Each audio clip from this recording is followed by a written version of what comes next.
Sabi niya sa entry. Ano yung GT? GT sa likod. Wala kami sa puno. Kaya nga. Hindi pa... Ano kaya reaction ng naka-Mustang? Alis, no? Ano, pinagpapawisan nga yung Mustang eh. Yung driver tayo, wala lang, ano lang. Dalawang sports car.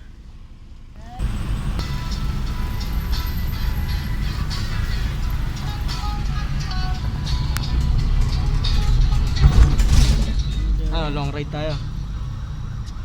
Kailan? Condition ng bike ko. Ha? Hindi ko Ano lang, short ride lang.